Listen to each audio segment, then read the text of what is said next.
धन पैसा आएगा, संपत्ति आएगी जाएगी, पर ये एक बार हाथ से चला गया तो पुनः लौट के आए ऐसा कोई भरोसा नहीं है। मौका मिलता है, हमारे लिए अवसर मिलता है, ये हमेशा करते रहना। इसलिए हमेशा अपनी जन्मभूमि, अपनी मातृभूमि, उनके प्रति दृढ़ आस्था होना चाहिए। वही मुखमाटी में आज का, इनके प्रति हमें आस्था दृढ़वान, अपने धर्म के प्रति दृढ़ आस्थावान, अपने गुरुओं के प्रति आस्थावान, समर्पण हर अपना है। वही समर्पण आस्था ही हमारे लिए, अगर जिसके पास ही नहीं है वो टिक नहीं सकती, रुक नहीं सकती, यहाँ लुट जाती है। ऐसे ही व्यक्ति भी लुट जाता है इसके बिना। अरे भाई, इसके जीने का कोई उद्देश्य नहीं है, इसका कोई भरोसा नहीं है, विश्वास नहीं करते लोग उस पर भरोसा नहीं करते, जिनका कोई धर्म की परंपरा कुलाचार नहीं होता, जिनका कोई आचरण नहीं होता। अरे भाई, ऐसे आदमी से दूर रहो, इनको कोई भरोसा नहीं है। कब क्या बोल रहे हैं, कब क्या कौन के कैसे पहलू पे बैठ जाए। और जिनका आचरण अच्छा होता है, बोलचाल में अच्छापन होता है, विश्वास होता है, वो व्यक्ति जहां कहीं भी चला जाए उसके हजारों मित्र होते हैं। और जिनका कोई बोलचाल में भरोसा नहीं तो उनका कोई मित्र नहीं होता है।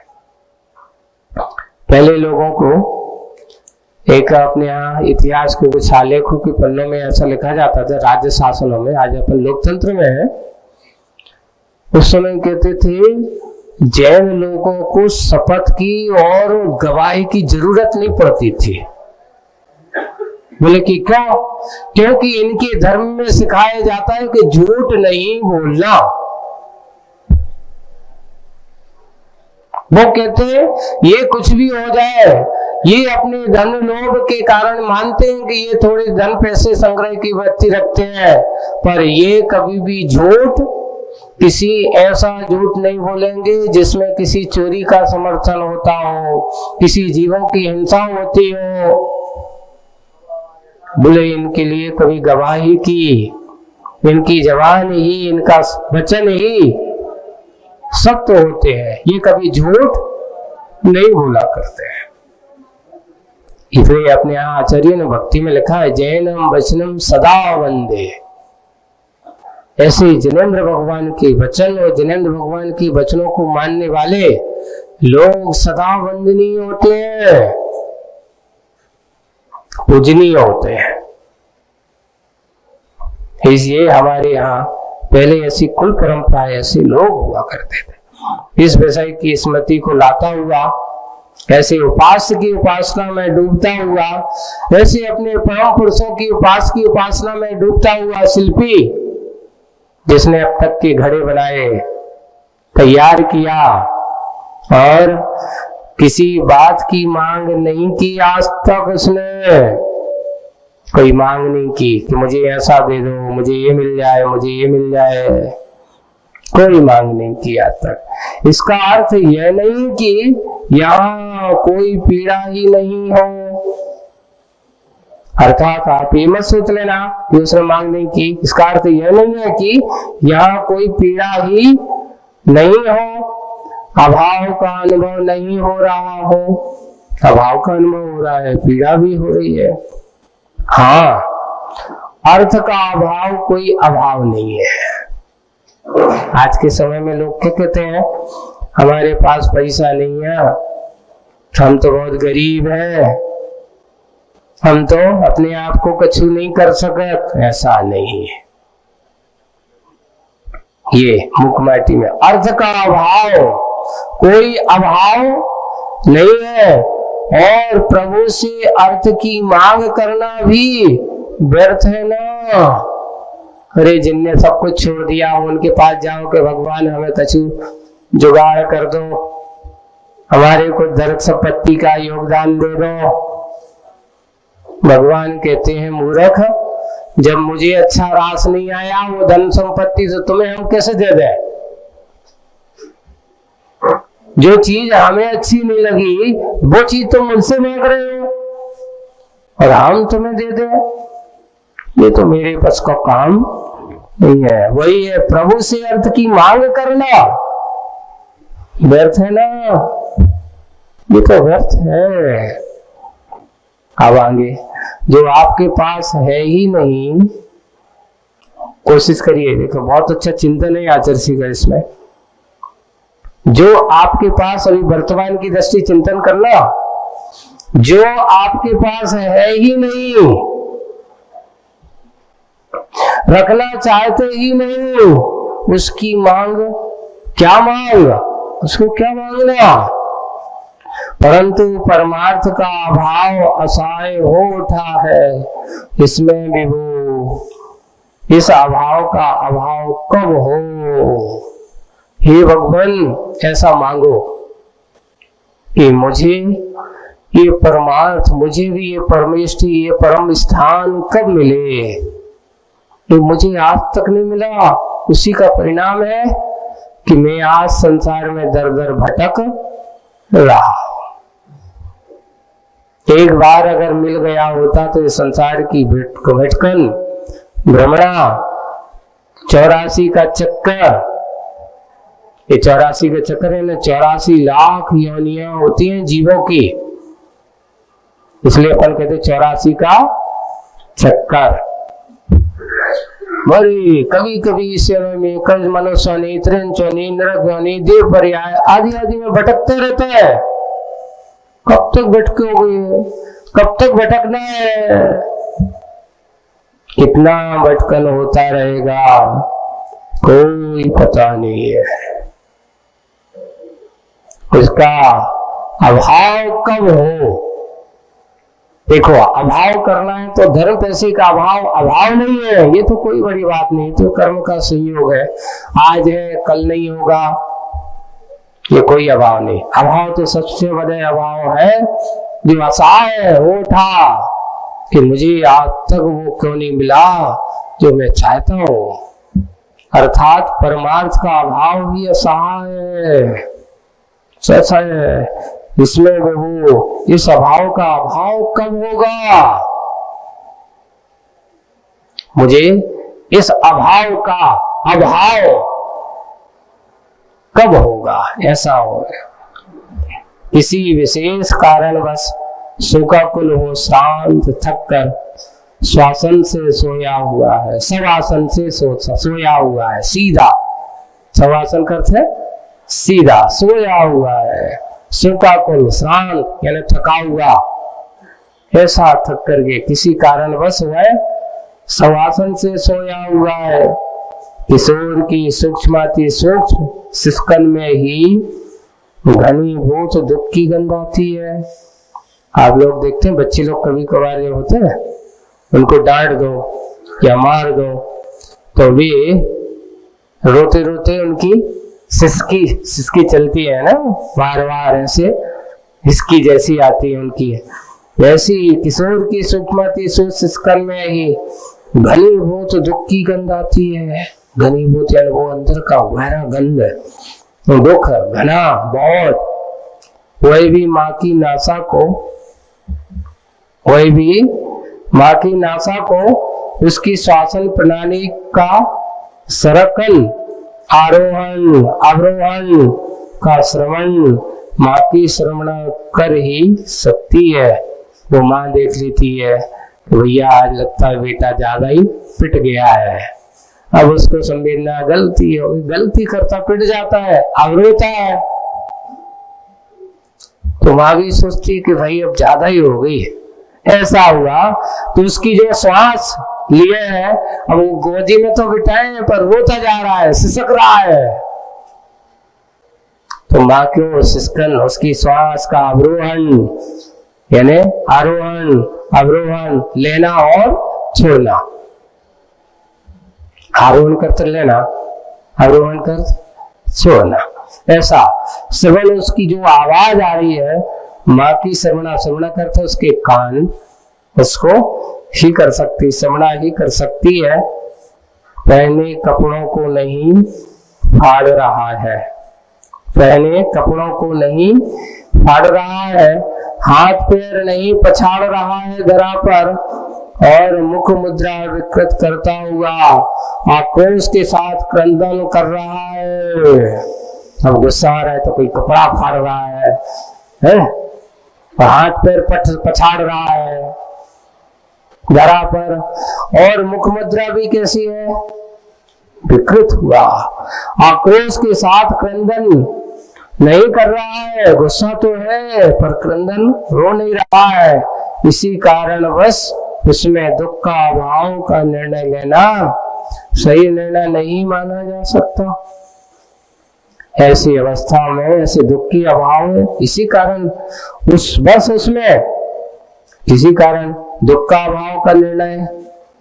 अब वैसा है, क्या करें, हम भाव तो खूब कर रहे हैं महाराज कि जल्दी मुनि बन जाएं, और क्या करें, धीरे धीरे फंसते ही जा रहे हैं, एक काम निकालते नहीं। आप लोग एक देखते हैं, अब ये जो मुख माटी में एक प्रसंग आया था आप लोगों कि जब वो माटी में पैर है, दोनों पैर उसमें, और माटी में से एक पैर निकालता तो दूसरा पैर माटी में धंस जाता है। एक को साफ करते हैं तो दूसरा पुनः उठाते हैं, दलदल में फंस जाता है।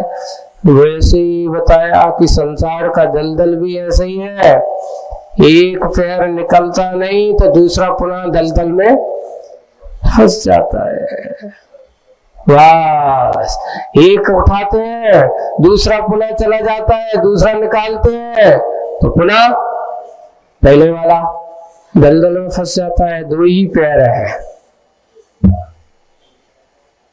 चलने का काम संसार का दलदल बिल्कुल ऐसे ही है, बिल्कुल यहाँ से एक का अभाव हुआ नहीं, दुख के अभाव का निर्णय लेना सही निर्णय नहीं माना जा सकता। भैया अभी कैसे करें, हम जानते हैं, कहावत होती ना, कहते कि सांप के पैर सांप ही को दिखाई देते हैं। कोई पूछता है सांप के पैर होते हैं, बोले कि होते हैं, तुमने देखे?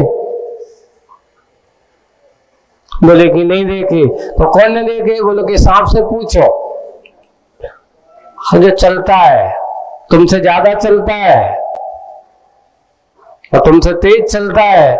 ऐसे ही संसार में संसारी जीवों की दलदल और संसारी की समस्या है, हम लोग नहीं समझ सकते, केवल ज्ञानी। एक और है, किसी ने पूछा बताओ महाराज जी बताओ, केवल ज्ञानी भगवान हम सब लोगों के दुख को जानते हैं? बोले कि हाँ जानते हैं। जानते हैं? बोले कि हाँ जानते हैं। उनके केवल ज्ञान में तुम्हारा सब कुछ झलक रहा है। तो हमारे भगवान हम पे दया का नहीं कर जाता, बताओ हमारे दुख दूर का नहीं करते हैं? तो उनने कहा भैया यही बड़ी समस्या है हमारे भगवान की। एक है वे जानते तो है पर किसी से राग नहीं करते। कह देते भैया ये रावल बहुत दुखी है, इसको दुख दूर कर दो, तो फिर दूसरा आ जाएगा महेश का रावल ही का है, महेश हम भी तो दुखी है। महाराज वे भगवान नहीं रह पाएंगे, सब रो रहे हैं। भगवान के ज्ञातापन स्वभाव है, कर्तापन उनका स्वभाव नहीं है। जानना उनका स्वभाव है। हमारे भगवंत को केवल ज्ञान में सब कुछ झलक रहा है, चराचर जीव सब कुछ दिख रहे हैं। कोई रो रहा है, यहाँ नरक की चीत्कार भी सुनाई दे रही है, चीत्कार भी उनके ज्ञान में झलक रही है। सब कुछ झलकते पर उनकी आंखों से आंसू नहीं होते। तो हमारे भगवान के अंदर दया नहीं होती क्या? दया तो ये सभी जीवों के प्रति रखते हैं, सबके प्रति एक समानता के भाव रखते हैं। फिर उसे महाराज वो रो रहा है, उसके बारे में कुछ नहीं सोचते। रो रहा है तो भैया ये बताओ वो किसके कारण से, भगवान के कारण से रो रहा है कि अपने कर्मों के कारण से रो रहा है? किसके कारण रो रहा है? भगवान भी उसके कर्मों को मिटा नहीं सकते। बोले कि क्यों? भाई अपना कर्म जैसे तुमने बांधा है वो कर्म को बांधा हुआ है, वो बांधे हुए कर्म का उपभोग हमें ही करना होगा। भगवान जान सकते हैं, ज्ञाता दृष्टा हो सकते हैं, पर तुम्हारे कर्म को काटने वाले नहीं हो सकते। हाँ, कर्म काटने में निमित्त कारण जरूर हो सकते हैं, कर्ता नहीं बन सकते। हमारे यहाँ कर्ता कोई किसी का नहीं है। कर्ता अगर है तो आत्मा, आत्मा स्वयं का कर्ता है, स्वयं का स्वामी है, स्वयं का भर्ता है, स्वयं का भोक्ता है। हमारे भगवान आपके कर्म काटने में निमित्त कारण हो सकते हैं, आपकी विशुद्धि बढ़ाने में कारण हो सकते हैं, लेकिन आपके कर्म काटने में वे कहें कि बेटा तुम बैठ जाओ, हम तुम्हारे कर्म काट रहे हैं, बोले कि नहीं, ऐसा होने वाला नहीं है, वो तो स्वयं तुम्हें ही करना होगा। ऐसी यही शरण दुख का भाव का निर्णय नहीं ले पा रहा है, सही निर्णय नहीं माना जा सकता है। क्यों? कहीं ना कहीं से बहुत सारे विकल्प हैं, बहुत सारी ऐसी समस्याएं हैं जिनमें फंसा हुआ है, निकल नहीं पा रहा है, निकलने का प्रयास करता है। मात्र दुख का अभिव्यक्तिकरण नहीं है यहाँ, किंतु दुख की घटनाओं से आच्छादन है, दुख की घटनाओं से आच्छादन है। अंदर का आकाश, इसका दर्शन यदि अंतर्यामी को भी नहीं होगा तो, इनका दर्शन अंतर्यामी को नहीं होगा तो फिर किसकी आंखें हैं वे? अब आपकी बात यहाँ पे रखें, अगर इसका दर्शन अंतर्यामी को नहीं होगा तो किसकी आंखें हैं वे? इसे देख सके और तुरंत ही सजल हो, सांत्वना दे सके। ये सजल आने आंखों में पानी आ सके और तुरंत सजल हो, सांत्वना दे सके। प्रश्न है, मान धरती का मान बच जाए, बस प्रभु जल का मान पच जाए, प्रभु मैं तो कुछ नहीं कर रहा हूं, मैं कुछ कर नहीं सकता हूं, पर दुख पीड़ा तो समझता हूं, तो भावना भा सकता है। कैसे भावना भा रहा है? मां धरती का मान बच जाए, क्योंकि ये तो हमारे धरती के मान अपमान करने के भाव से आए हैं, लेकिन मैं चाहता हूं कि मैं अपनी धरती का मान बच जाए प्रभु। और जल का मान, जो सागर, जो ओले के रूप में आए, बादलों के रूप में आए, वो जल का मान पच जाए प्रभु, इनका मान क्या हो जाए? समित हो जाए, मिट जाए। देखो, परीक्षा की भी सीमा होती है भाई। अगर तुमसे रोज परीक्षा की कहता है कोई विद्यार्थी पढ़े स्कूल में जाए, तो जिस दिन परीक्षा होगी तो वो कहता है भैया पढ़े काय को आए, परीक्षा ही परीक्षा दे दे थोड़ी। परीक्षा की भी एक सीमा होती है। अति परीक्षा भी प्रायः, ज्यादा परीक्षा भी प्रायः पात्र की पिछलित करती है पथ से, यानी पात्र को पथ से पथभ्रष्ट कर देती है, दूर कर देती है, और पाथे से प्रीति भी घट जाती है।